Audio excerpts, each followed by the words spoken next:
that there's this that according to Rav Cohen, a man should write a second conditional promissory note, not just that everything that he owns becomes a gift to his executor or to a family member, according to Rav Willig, one moment before his death, in the event that any of his rightful heirs do not fulfill his wishes. But there's another issue, which is that if his wife predeceases him, then he becomes her heir, despite what her wishes are in her will documents. And so in order to avoid that, he has to write the following promissory note that is also conditional, that will enable him to divest himself from his inheritance of his wife's estate should she die before him. So he writes as follows. He writes, I so and so on such and such a date, Im ishaer b'chaim achar ishti. This is on page Yud Daled. He says, if I survive my wife, below avater al zechut hayerusha shali bi'izavona kidei lekayem et tzavata hachrona. And if I do not forgive my share of the inheritance of her estate, which a husband inherits 100% of his wife's estate, despite any kind of mechanism that she can put in, because any mechanism that she puts in after their marriage, he is the first buyer. He's the first, he has the original lien on her property. So, obimikresh amut kodem chalukat izvona, or what if I die before her estate is distributed, so that therefore I don't even have a chance to forgive my portion. In other words, I want to make sure that my wife's children from, let's say, her first marriage are going to be able to get their rightful inheritance, and that my kids from my first marriage are not going to fight with my wife's kids. You know, that the step siblings are not going to end up fighting. So therefore he writes as follows. Otam hazochim be'izavoni, he says, all of my heirs, kolel hayechidim, o hamoistus, sheyesh lahem chelek be'izvoni, mikoach din Yerusha, o mikoach tenai hatzava shali, v'gam hane'emanim shel izvoni. He says, this includes all of the individuals, institutions, or I've named in my will, and all of the fiduciaries of my will. What does that mean, a fiduciary of a will?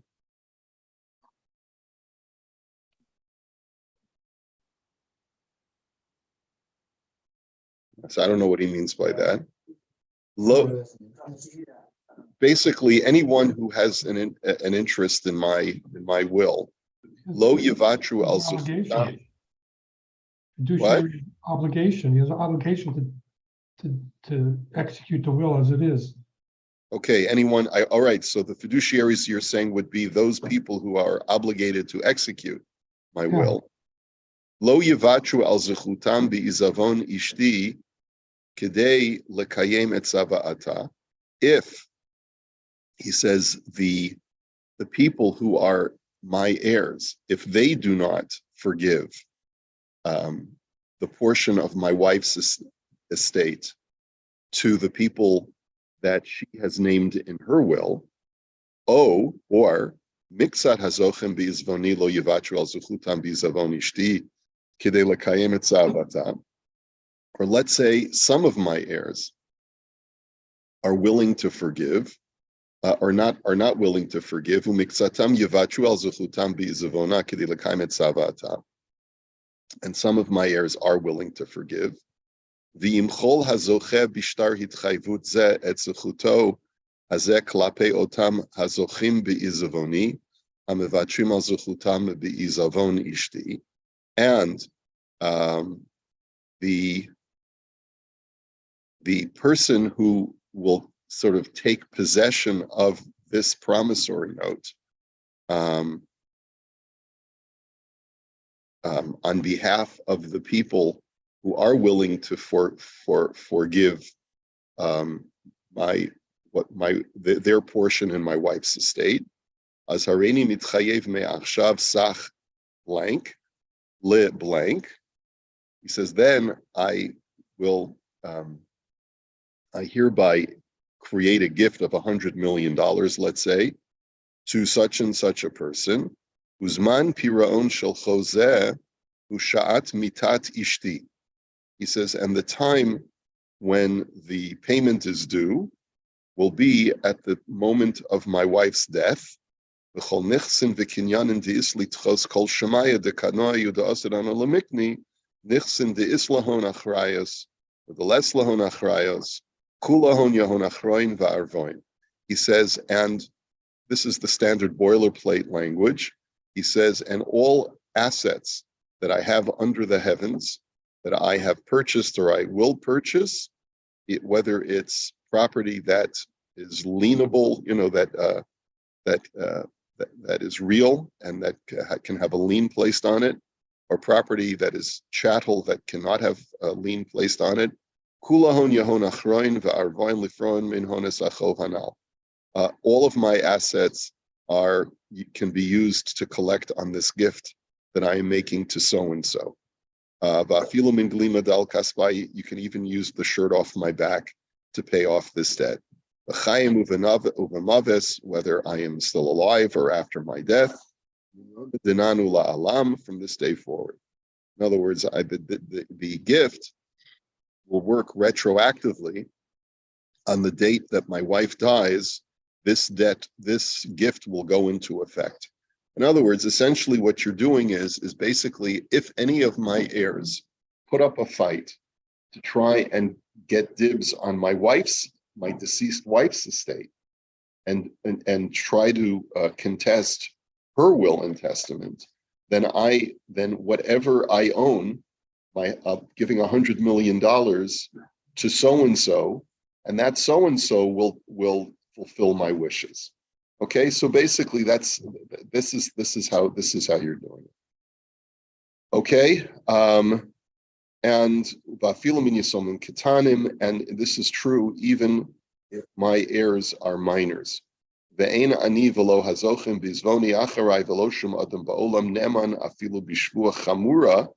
says, and I nor any of my heirs who are listed in my will, or any other person in the world, it has any believability, even if he takes an oath, liton shum taina ba'olam hagaras koach shtar chovzeh, to in any way cast aspersions on this promissory note. Rak adarabba oso shani mischayv lo b'chol boi kocho yu ne'emanim la'olam negdi v'neged hazochem b'izvoni acharai.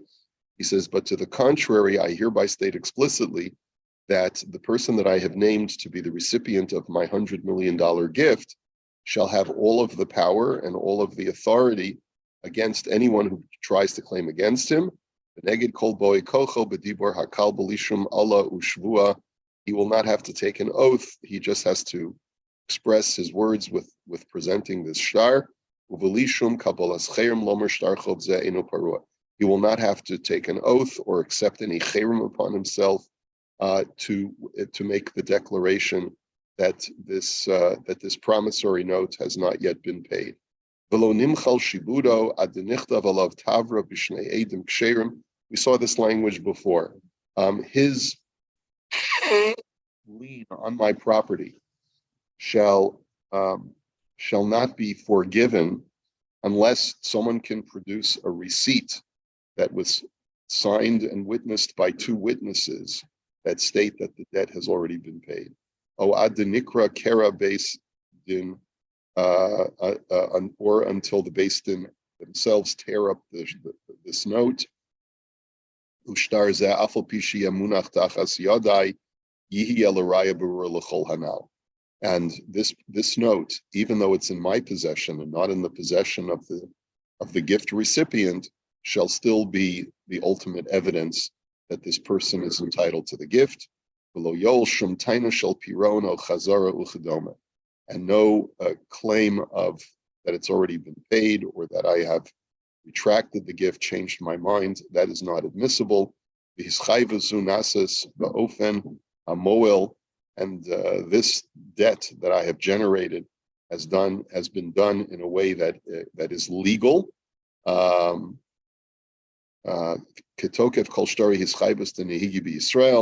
Like any other contract that is done among Jews, ketikun chazal delo kasmachta udelo ketose deshtara. It is done within the confines of the parameters of our sages. It is not an asmachta. It is not like the stuff that's written on the last line of the shtar, which has no bearing. And I give of this gift of my full volition without any coercion whatsoever.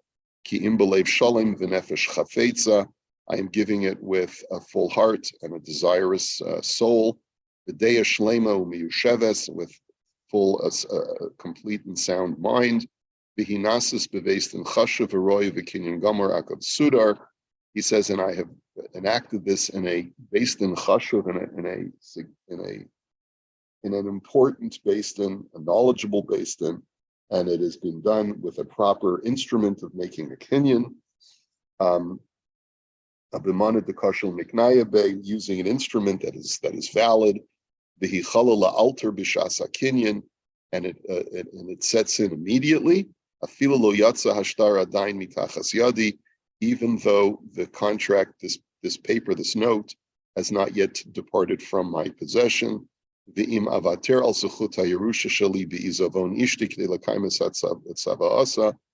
says, and if I am able to forego.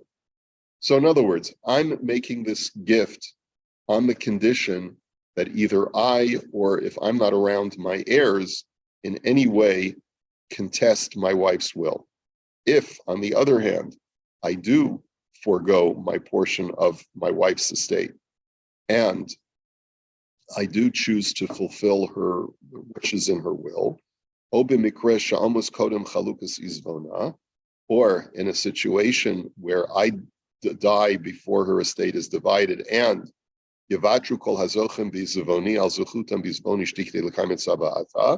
and all of my heirs are willing to forgive their portion in my wife's estate in order to fulfill the wishes of her will. And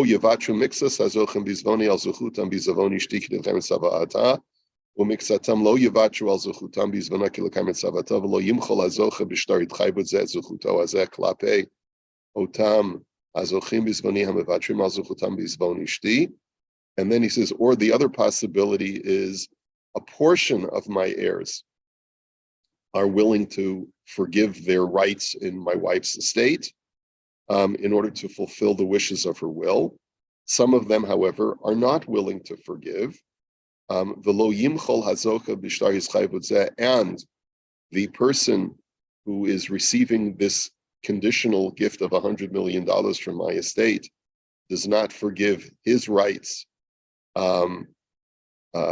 to the heirs who are willing to forgive their rights in my wife's estate. Or if my wife's will is not substantiated in the courts. Or if my wife outlives me. In other words, if any of those things take place, then this gift is completely null and void. Because that was not my goal initially. And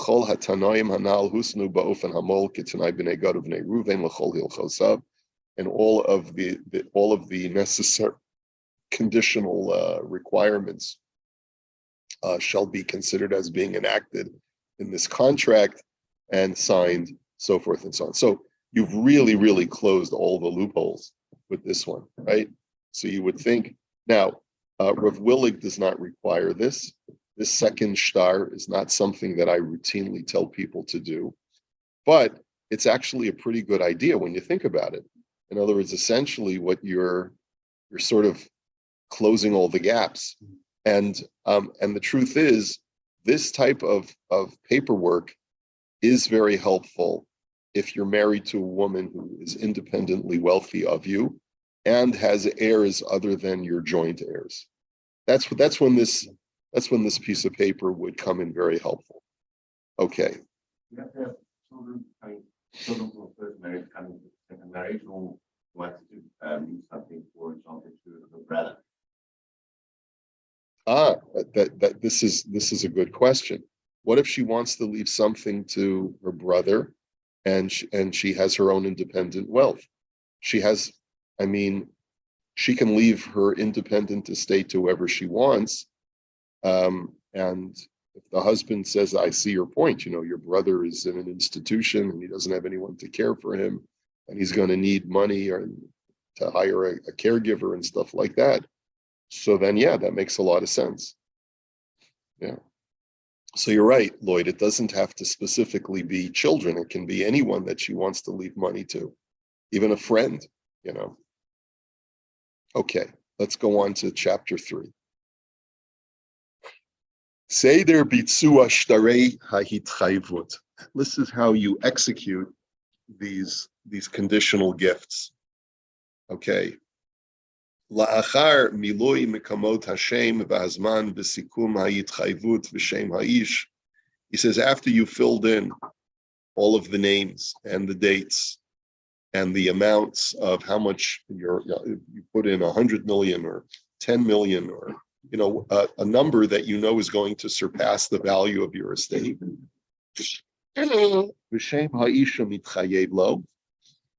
you put in the name of the person, what he said should be preferably your executor. Yasa kinyan suder al ahitchayvut shabishtar. Then what you should do is you should make a kinyan. The af gever shetzarach lichtov beis shtari hitchayvut kanal beperk beis dailo bekinyan suder echad liyishtabed l'shnei hashtaros vein tzarach lichbol akinyan suder shalom. And even when you're writing two promissory notes, like the one that we just, the two of them, really a normal person, not a normal person, in a normal marriage situation, you'd only have to write the first contract. But in a case of a second marriage where the wife has her own assets, her own wealth, so then you would want to write the second contract. You don't need to make two separate kinyanim. One kinyan will help for both contracts. V'hu nasel derech zeh, and this is the way you do it. Sheyomar lezeh shehu mitchayev lo o lishlucho, that you address the person who is you've named as the recipient of the gift, or to their proxy. Shehu rotze laso kinyan lehishtabed lahahitchayvut shebishtar, and that you wish to make a kinyan to commit yourself to the terms of this contract, that he, your friend, or your executor, whoever he is going to be the recipient of $100 million from your estate in the event that your heirs do not fulfill your wishes. V'yitein lo hasheni, and he's a clear obeged shalo. And so now the question is, what instrument? A kinyan sutter, we know, is like you all do a kinyan sutter this time of year anyway with the rabbi, right? Now, how does a kinyan sutter work? So you want to give me your rights to sell your rights in your chametz.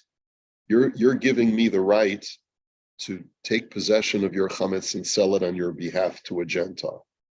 So whose instrument has to be used to enact or to consummate that kinyan? It has to be mine, because the whole principle of a kinyan sutter is that we create an exchange, right? And so if you're giving me something, which is the right to sell your chametz, then I have to give you something that's mine. That's the exchange.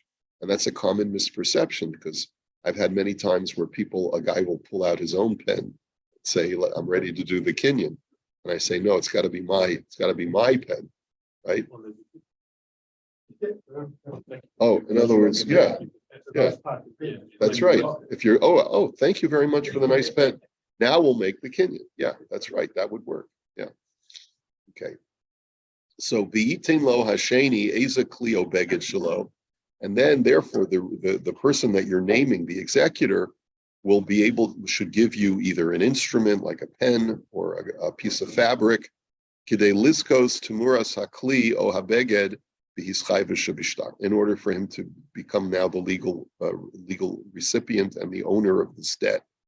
V'yagbia kosef hashtaris hakli, the person who's writing the contract should lift up the pen or the handkerchief or whatever it is. O habeged gimel tfachim, 3 tfachim. 3 tfachim is like 30 centimeters. What would that be? About a foot.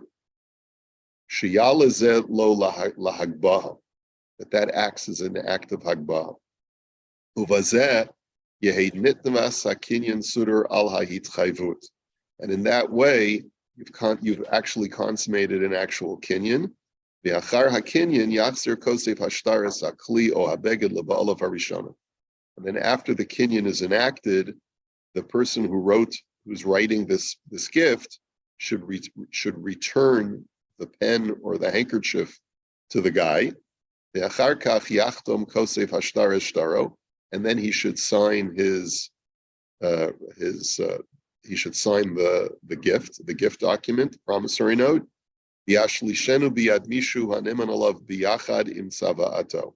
And then you should leave it with someone who you trust, together with your will documents, right? And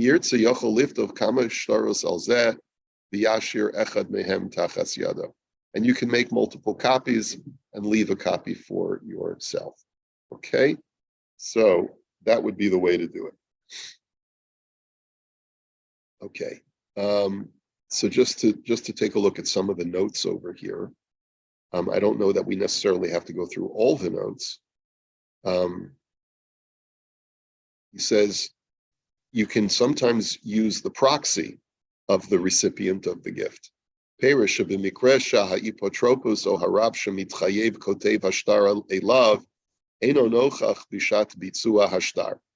says there may be situations where the executor that you're giving the gift to, or the Rav that you're giving the gift to, is not present at the time when you wish to execute the signing of this document.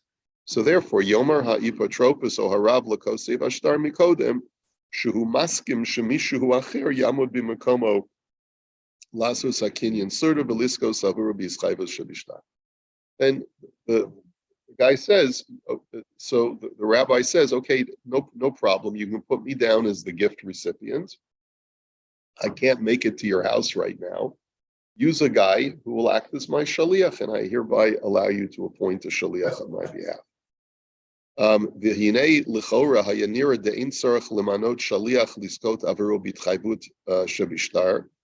He says it would seem that even appointing a shaliach should not be necessary. That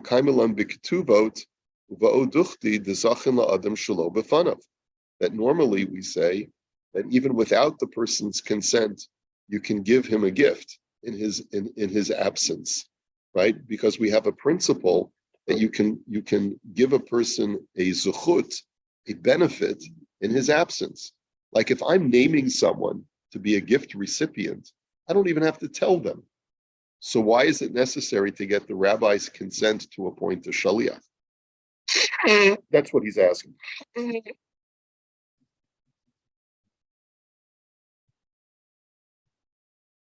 Not necessarily. No. As a matter of fact, he can't act as a witness if he's a party named in the note. Well, but he can't act as a legal witness if he's a party to the transaction. And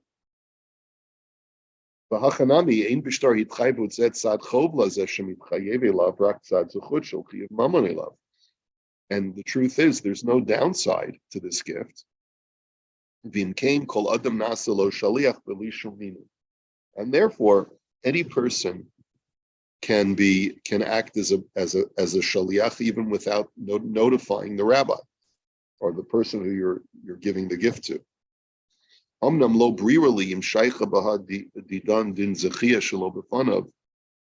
says, but it's the reason I said that you should ask the rabbi if you can appoint someone as his proxy is because it's not clear to me, Rav Cohen says, that you can apply the principle of Zechia, of Zachin La'adam Shelo B'fanav over here.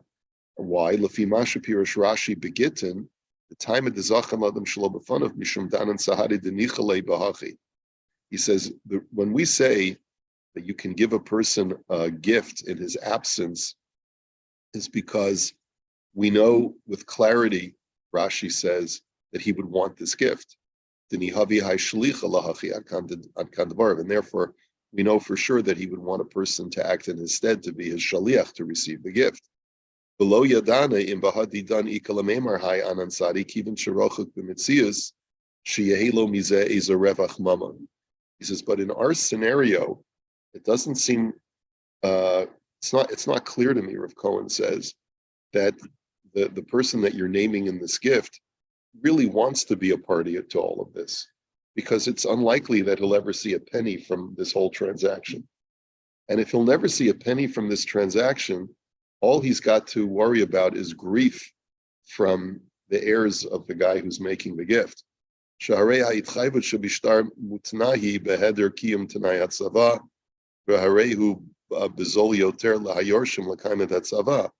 says, because as we know, the heirs will have every reason to nullify the condition of the gift by fulfilling the wishes of his will. And therefore,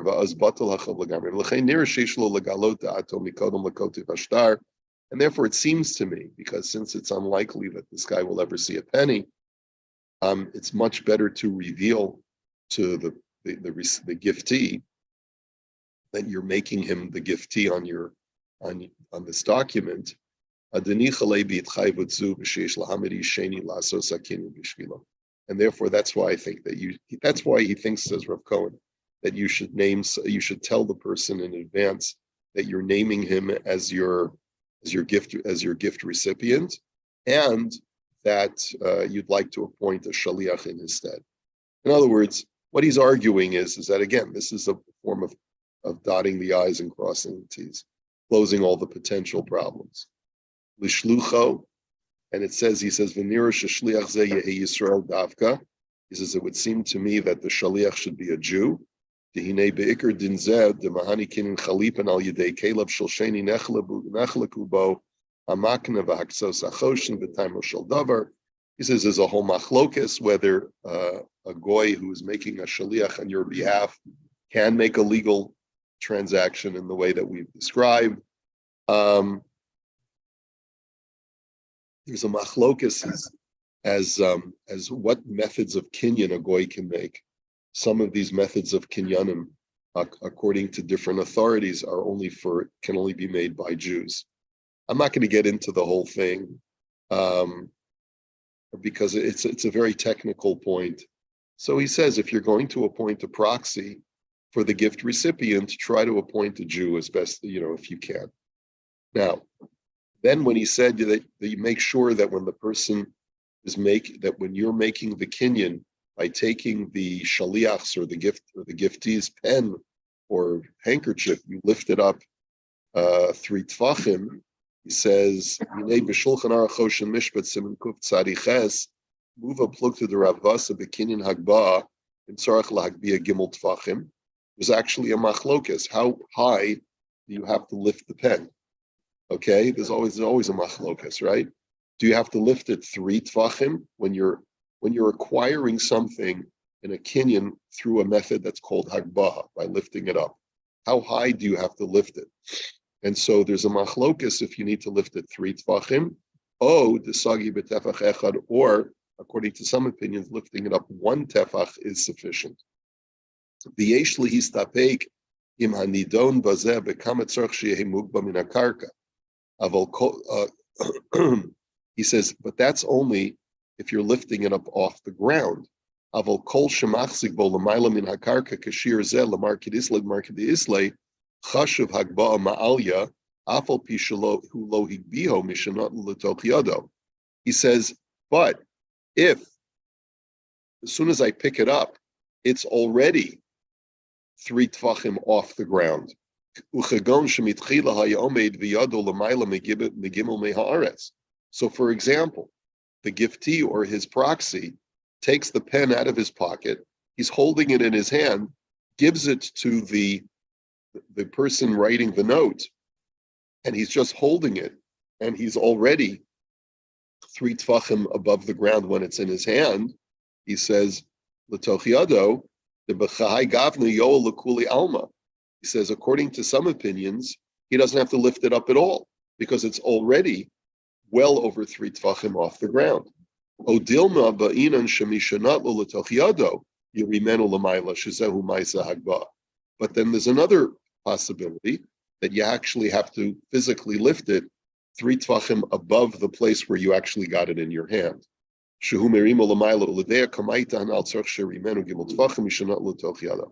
And therefore, according to that opinion, you would have to lift it 3 tfachim from the place where it came into your hand. Okay, I think we're going to have to